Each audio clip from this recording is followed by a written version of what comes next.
The galactic exploration vessel Harmony drifted silently above the uncharted planet designated X-17, its sleek hull reflecting the light of an unfamiliar sun. Commander Trill stood on the observation deck, his 4 eyes scanning the lush landscape. Below, the planet seemed perfect for biological study. Dense forests, sprawling plains, and deep blue oceans. "Commander, the scout team is ready for deployment," announced Lieutenant Vox, her scales shifting to a professional blue-green as she approached. Trill nodded. "Send them down. Standard protocol. Observation only." Among the scout team was Jack Wilson, the only human representative on an otherwise all-Novan crew. Despite humanity's recent admission to the Galactic Alliance, most species still viewed humans as technologically primitive and intellectually underdeveloped. Jack had spent 3 years proving himself worthy of this position, though many of his alien colleagues still regarded him with thinly veiled condescension. "Stay close to the group, Wilson," instructed team leader Drax as they boarded the shuttle. "Your species hasn't developed the natural defenses the rest of us possess." Jack bit back a retort. Instead, he checked his standard-issue environmental suit and the small pack he always carried. His personal emergency kit that the others frequently mocked as primitive hoarding. The descent to X-17 was smooth until they hit the atmosphere. Suddenly, alarms blared as the shuttle shuddered violently. "Gravitational anomaly!" shouted the pilot, his tentacles working frantically across the controls. "It's not on any of our scans!" Jack barely had time to brace before the shuttle spiraled. Downward, systems failing in rapid succession. The last thing he remembered was the horrific sound of tearing metal and Drax's panicked shouting in 3 different languages. When Jack regained consciousness, he found himself pinned beneath twisted wreckage, the acrid smell of smoke filling his nostrils. His environmental suit was torn, but had protected him from the worst of the impact. Around him lay the bodies of his teammates, some moving weakly, others ominously still. "Status report," croaked Drax from nearby, his exoskeleton cracked but intact. "Anyone functional?" "I'm here," Jack called out, wincing as he extracted himself from the debris. "Let me check the others." Of the 8-member team, 3 had died, on impact. The remaining 5, Jack, Drax, the pilot Rin, biologist Mela, and security officer Pax, were injured to varying degrees. Rin's communication implant sputtered to life. The Harmony reports. Massive electromagnetic disturbance. Can't get through. Rescue delayed minimum 72 hours. Drax's faceplates clicked in dismay. "Our life support systems won't last that long with the damage they've sustained." Jack looked around at the alien wilderness surrounding them. The crash had left them in a clearing, but dense vegetation loomed in all directions. Strange calls echoed from the forest, and the air smelled of unfamiliar plants and minerals. "We need to establish a perimeter," Pax suggested, his defensive spines already extending despite his injuries. "And assess our supplies," added Mela. "The medical equipment is mostly destroyed." Jack reached for his emergency kit. "I have supplies that might help us survive until rescue arrives." The aliens stared as Jack unzipped his compact bag. Drax made a sound remarkably like a snort. "Your primitive collection of trinkets won't save us, Wilson." Jack ignored him and began laying out his supplies. A multi-tool, water purification tablets, a compact thermal blanket, fire-starting equipment, a first aid kit, dehydrated food rations, a solar charger, and various other items. All carefully selected and packed for maximum efficiency. "Actually," Jack said calmly, "I think they might." Night fell quickly on X-17, bringing with it a bone-chilling cold that none of the ship's environmental models had predicted. The alien crew members huddled near the shuttle wreckage, their damaged environmental suits struggling to maintain appropriate body temperatures. "The temperature is dropping below levels safe for Novans," Mela said, her voice quavering as her slender frame shook. "We evolved on a warm planet. This cold will kill us before rescue arrives." Jack watched as his teammates' natural coloration began to fade, a dangerous sign for their species. Drax's exoskeleton was clicking uncontrollably, a Novan physiological response to severe cold. "I can help with that," Jack said, pulling the thermal blanket from his kit. It looked deceptively small until he unfurled it, revealing a material that caught and reflected every bit of ambient light. "That flimsy sheet won't generate heat," Pax scoffed, though his defensive posture had slouched from the cold. It doesn't need to generate heat, Jack explained, working quickly. It reflects 99% of body heat. If we create a shelter and huddle together under this, our combined body heat will keep us warm. Using broken pieces of the shuttle and some sturdy branches, from the edge of the forest, Jack constructed a small lean-to. He layered the thermal blanket across the top and sides, creating a reflective pocket that immediately began to trap their body heat. Drax's skepticism was evident, but as the ambient temperature inside their makeshift shelter rose, his exoskeleton stopped clicking. Primitive but effective, he admitted reluctantly. As the night progressed, new challenges emerged. A storm rolled in, bringing torrential rain that threatened to flood their position. Lightning struck nearby trees, igniting small fires despite the downpour. The meteorological patterns on this planet are chaotic, Rin observed, his tentacles contracting in anxiety. Our shuttle's systems never detected this instability. Water began seeping into their shelter. Jack quickly retrieved a small packet from his kit, tore it open, and sprinkled the contents around the perimeter of their shelter. The granules expanded upon contact with water, forming a barrier that diverted the flow away from their position. Hydrophobic. Polymer, Jack explained to his bewildered companions. Standard in Earth emergency kits for flood-prone regions.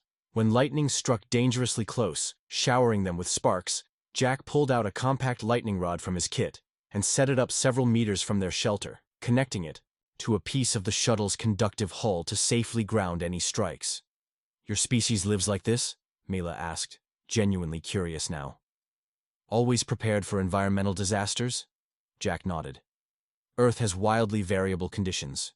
We learned long ago that survival often depends on preparation and adaptability rather than technology alone. By morning, the storm had passed, but it left behind new challenges. The clearing was muddy and unstable, and strange predator calls echoed closer than before, drawn by the scent of the crash and its survivors. Using his multi-tool, Jack helped repair the worst damage to his companions' environmental suits. He then used the tool's small saw to cut branches and fashion crude spears for defense. We should move to higher ground, he suggested, pointing toward a rocky outcropping visible in the distance. Better visibility, easier to defend, and we might get a signal to the ship. Drax, still technically in command but increasingly deferential to Jack's survival knowledge, nodded in agreement. Lead the way, Wilson. As they gathered their limited supplies, Rin approached Jack privately. I never understood why you carried that bag everywhere, the pilot admitted. We always thought it was some human superstition. Jack smiled slightly. Not superstition, experience. The journey to higher ground proved more treacherous than anticipated. The alien landscape of X-17 revealed new dangers with each step. Terrain that appeared solid would suddenly give way to sinking mud. Vibrant flowers released spores that caused Mela's respiratory system to seize, and the underbrush concealed creatures with too many legs and far too many teeth. Jack led the way, using a walking stick fashioned from shuttle debris to test the ground before them. The aliens followed in a tight formation, their injuries making progress slow and painful. Our species evolved in controlled environments, Pax explained as he watched Jack navigate a particularly treacherous slope. For 10,000 years, we've engineered our surroundings rather than adapting to them. Humans tried that too, Jack replied, extending a hand to help the security officer up a steep incline. But Earth refused to be tamed. Natural disasters, climate shifts, geological events. We had to learn to survive when technology failed us. Halfway to the outcropping, Drax collapsed. His exoskeleton, damaged in the crash, had begun to fracture along stress lines. For a Novan, this was potentially fatal. Their exoskeletons protected vital organs and regulated their complex biochemistry. I can't continue, Drax said, his voice processors emitting a strained buzzing. Leave me. Complete the mission, Jack knelt beside the fallen commander and rummaged through his emergency kit. He pulled out a small container of quick-setting epoxy and a roll of high-tension fabric tape.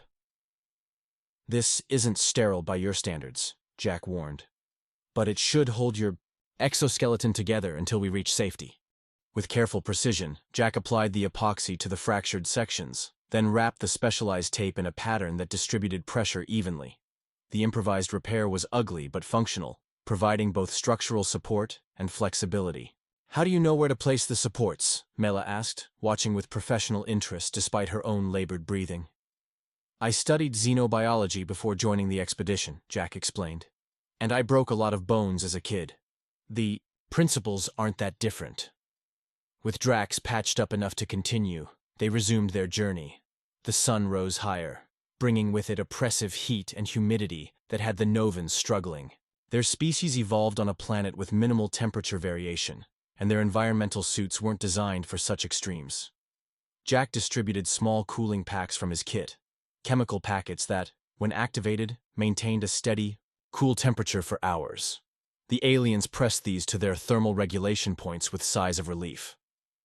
Those are intended for human first aid, Jack explained, for treating sprains and inflammation, but they work just as well for cooling.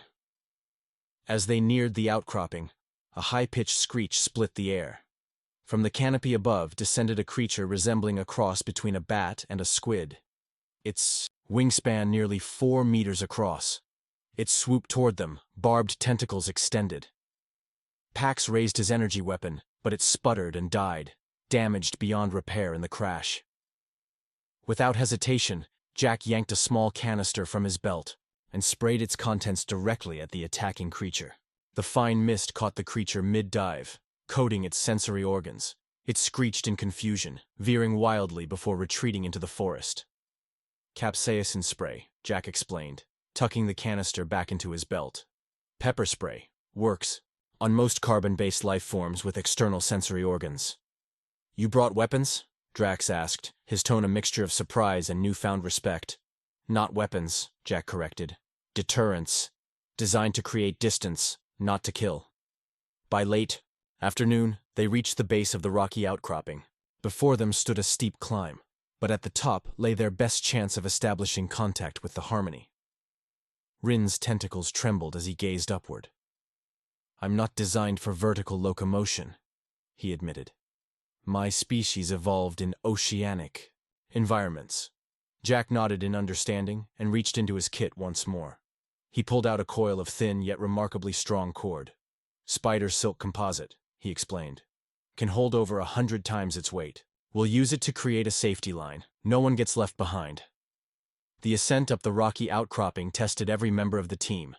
Jack secured the spider silk cord around a sturdy rock formation and created a makeshift harness system that allowed, even Rin with his aquatic physiology, to make the climb with relative safety.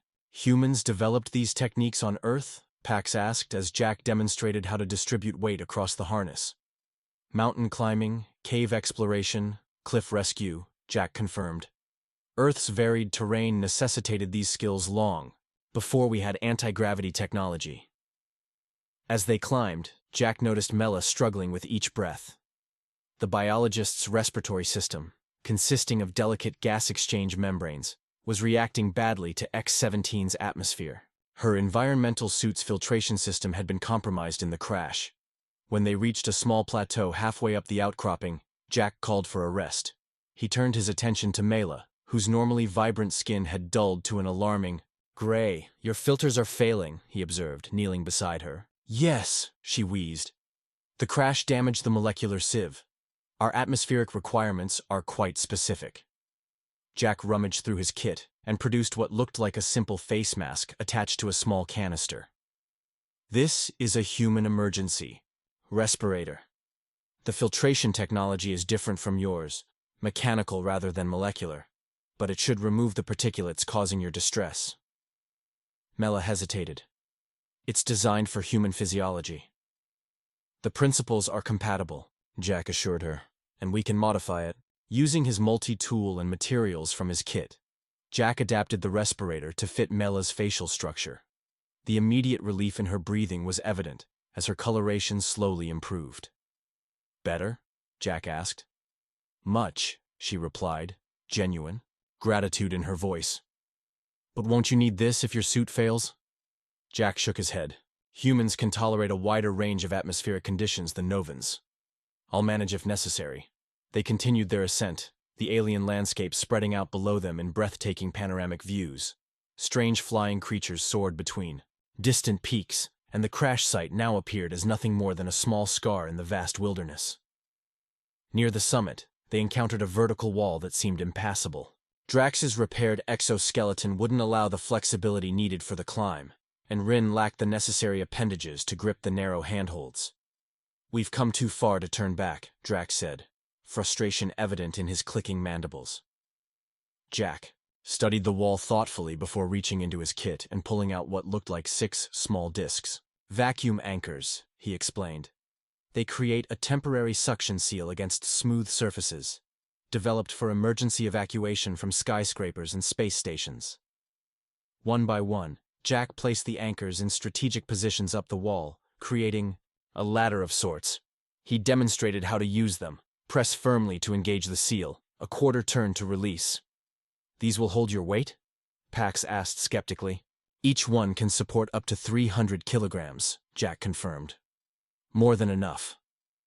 With the vacuum anchors providing secure handholds, the team made it past the vertical section. As they crested the summit, they were greeted by a spectacular view of X-17's landscape and the blinking lights of the Harmony just visible in the upper atmosphere. Rin immediately set to work with his damaged communicator, attempting to boost the signal strength. Jack provided a solar charger from his kit to power the device, positioning it to maximize exposure to the alien sun. "Signal strength improving," Rin reported after several tense minutes. "But still insufficient for clear transmission." Jack considered their options, then reached into his kit one more time. He withdrew a small cylindrical object that the aliens didn't recognize. "Emergency signal flare," he explained. "Old technology, but reliable. It burns at over 2,000 degrees Celsius and produces light visible from orbit." "Light?" Drax questioned. "How will they detect that through atmospheric interference?" "The Harmony may not see it directly," Jack agreed, "but they'll detect the thermal signature and the specific chemical composition of the smoke. It's designed to be unmistakable as an artificial signal." Jack aimed the flare straight up and activated it. A brilliant red streak shot skyward, followed by a sustained burn that hung in the air like a miniature sun, casting an eerie crimson glow over the summit. Darkness fell over X-17 once more, but this time the survivors had the advantage of high ground. They made camp on the summit, using the protection of a shallow cave they discovered near the peak. Jack's emergency flare had burned out hours ago, but Rin confirmed that the Harmony had detected their signal and dispatched a rescue shuttle. Unfortunately, the same electromagnetic disturbances that had caused their crash were delaying the rescue operation. "They estimate arrival by mid-morning," Rin announced after their latest communication, "provided the interference doesn't worsen." The night brought new challenges. The temperature dropped even more severely than the previous evening, and strange howling sounds echoed from the forests below. Something large was moving through the trees, occasionally visible as a shadow passing beneath the light of X-17's 3 moons. "Nocturnal predators," Mela observed through Jack's compact binoculars. "Likely drawn by our scent and the flare's light." The team huddled in their makeshift shelter, the thermal blanket once again proving invaluable. Jack had reinforced their position with what remained of his emergency supplies, creating alarm triggers from thin wire and small bells at all possible approach points. "Your species prepares extensively for disaster scenarios," Drax noted as he watched Jack work. The commander's attitude had shifted dramatically over the past day, from condescension to something approaching respect. "We've learned from experience," Jack replied. Throughout human history, the difference between life and death often came down to preparation and adaptability. As the night deepened, Jack distributed the last of his emergency rations, compressed, nutrient bars that contained enough calories to sustain an active human for a full day.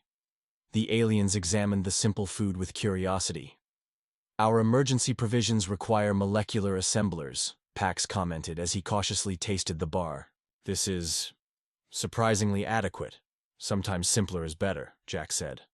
"Less to go wrong in a crisis."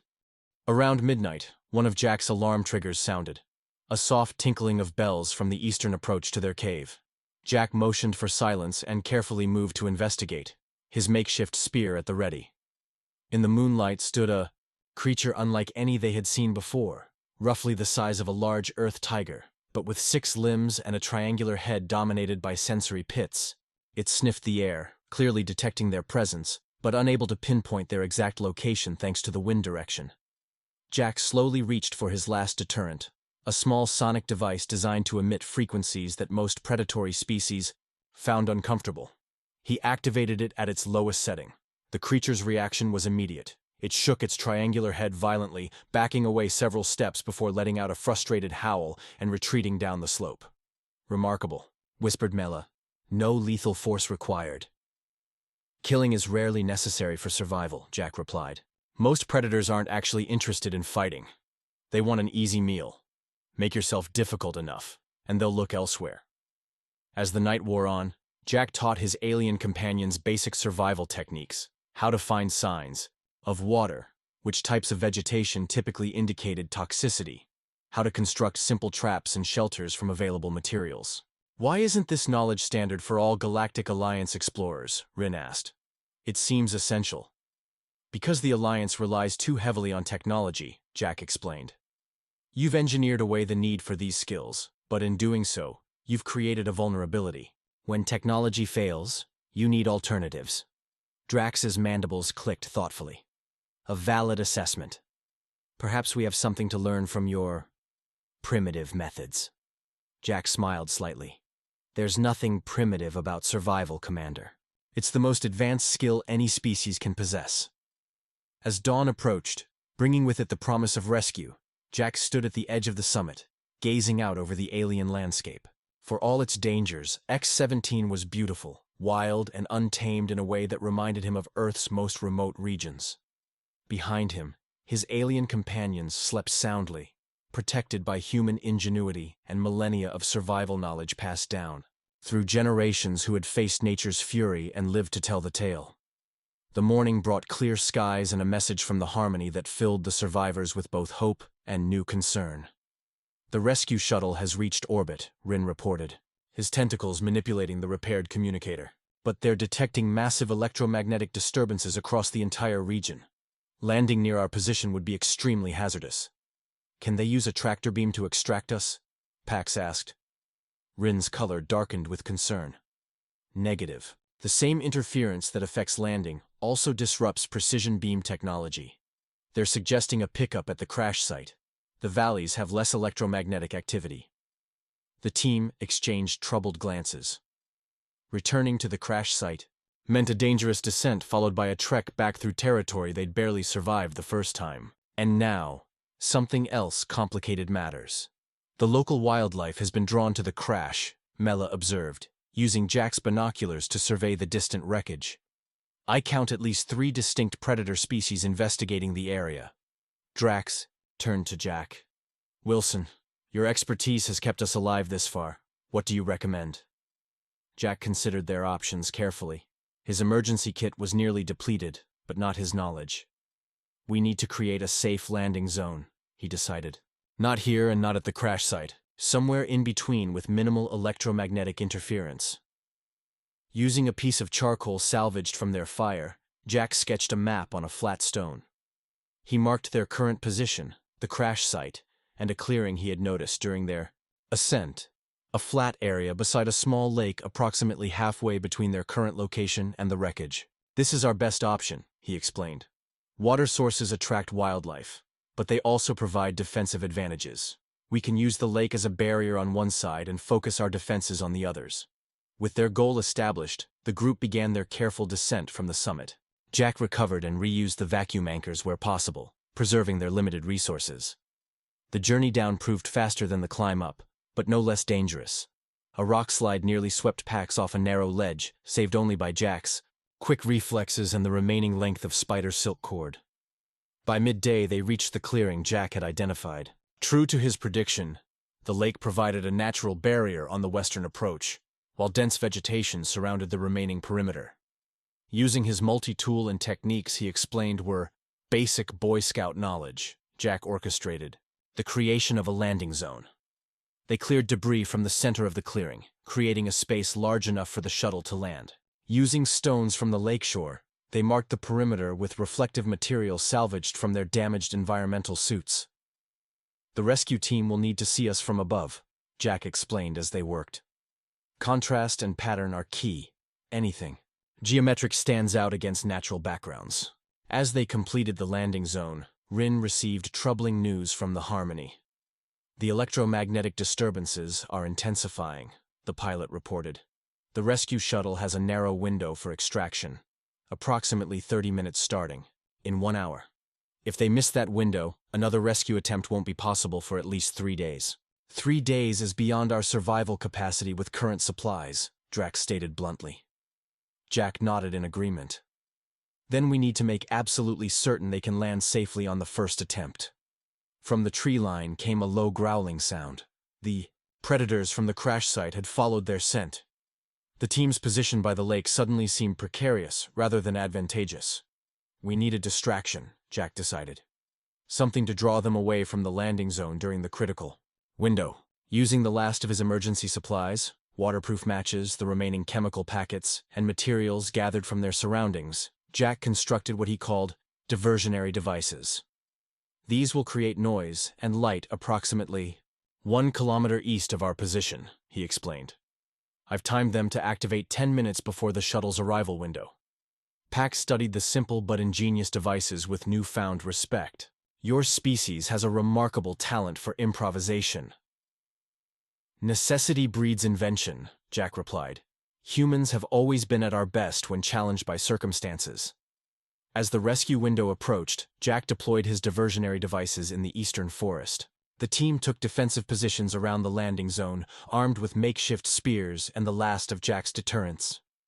Right on schedule, flashes of light and a series of loud bangs erupted in the distance. The predators lurking at the edges of the clearing hesitated, then moved toward the unexpected disturbance, exactly as Jack had planned. With the immediate threat diminished, the team activated their emergency beacon, signaling the rescue shuttle that the landing zone was secure. The rescue shuttle descended through X-17's atmosphere with precision, its landing lights illuminating the clearing as it touched down in the center of the zone Jack had prepared. The team rushed aboard, exhausted but alive, an outcome that had seemed impossible when they first crashed. As the shuttle lifted off, Jack gazed down at the wilderness below. The diversionary devices had attracted not only the predators, but also a gathering of smaller creatures, creating a chaotic scene that quickly faded from view as they ascended toward the safety of the Harmony. Cutting it close, weren't you? The shuttle pilot remarked as they breached the upper atmosphere. Another 15 minutes and the electromagnetic interference would have made extraction impossible. Aboard the Harmony, the survivors were rushed to the medical bay. The ship's advanced healing technologies quickly addressed their injuries, repairing Drax's exoskeleton, treating Mella's respiratory distress, and mending Jack's various cuts and bruises. Commander Trill personally visited them during recovery, his 4 eyes blinking in what Jack had learned was an expression of profound relief. Your survival defies statistical probability, Trill stated. Our models gave you less than a 7% chance of lasting until rescue, given the environmental conditions and equipment damage. Your models didn't account for Wilson's emergency kit, Drax replied, his mandibles clicking in what Jack now recognized as amusement. Or human adaptability. In the days that followed, as the Harmony continued its mission with a replacement scout team observing X-17 from orbit, rather than risking another surface expedition, Jack found himself the center of unexpected attention. The ship's predominantly alien crew, who had previously regarded him with polite indifference or thinly veiled condescension, now sought his expertise. The ship's quartermaster approached him with a formal request.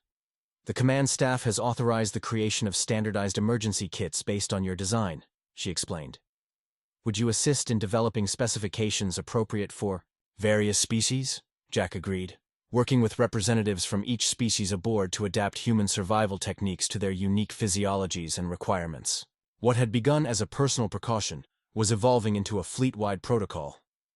A week after the rescue, Drax requested Jack's presence in the ship's conference chamber. There, Jack found not only the survivors of the crash, but also Commander Trill and several high-ranking officers from the Harmony. We've been re-evaluating certain assumptions, Trill began, once everyone was seated. Specifically, our classification of technological advancement among Alliance species. The commander activated a holographic display, showing various metrics and classifications. Jack noticed that humanity had previously been ranked near the bottom in most categories. The Galactic Alliance has traditionally measured advancement by specific benchmarks: faster-than-light travel capability, molecular manipulation technology, planetary engineering achievements, Trill continued. By these standards, humanity qualifies only as a junior member. Drax stepped forward. I've submitted a formal recommendation that these metrics be reconsidered. Technology that fails leaves its users vulnerable. The most advanced technology should be that which functions under the widest range of conditions, with the greatest adaptability and lowest failure rate. By these standards, Mela added, human primitive survival technology ranks among the most advanced in the Alliance. Commander Trill nodded in agreement. The Alliance Council is reviewing our assessment protocols. In the meantime, we're implementing a new training requirement for all galactic exploration vessel crews. Basic survival techniques without reliance on advanced technology. Jack looked around the room, meeting the eyes, or sensory organs, of each alien present. Where once he had seen dismissal or condescension, he now saw respect, and more importantly, recognition of a fundamental truth that humanity had learned through millennia of struggling against Earth's often hostile environments. True advancement wasn't measured by how far a species could distance itself from nature, but by how successfully it could work within nature's constraints when technology inevitably failed. I'd be honored to develop the training program, Jack said. Later, standing once again on the observation deck where the mission had begun, Jack gazed down at X-17's wild beauty. Beside him stood Drax, his exoskeleton now fully repaired and gleaming under the ship's lights. We've added a new designation to our lexicon, the commander informed him. Emergency preparedness will now be classified as Wilson Protocol in Alliance databases. Jack smiled. On Earth, we just call it common sense. Perhaps, Drax replied, his mandibles clicking in what had become a familiar expression of respect. That is the most advanced concept of all. Far below, X-17 continued its rotation, indifferent to the tiny beings who had briefly visited its surface and departed with a valuable lesson. In the vastness of space, with all its unknown variables and dangers, sometimes the most sophisticated, solution was also the simplest. Be prepared, be adaptable, and never underestimate the value of a good emergency kit.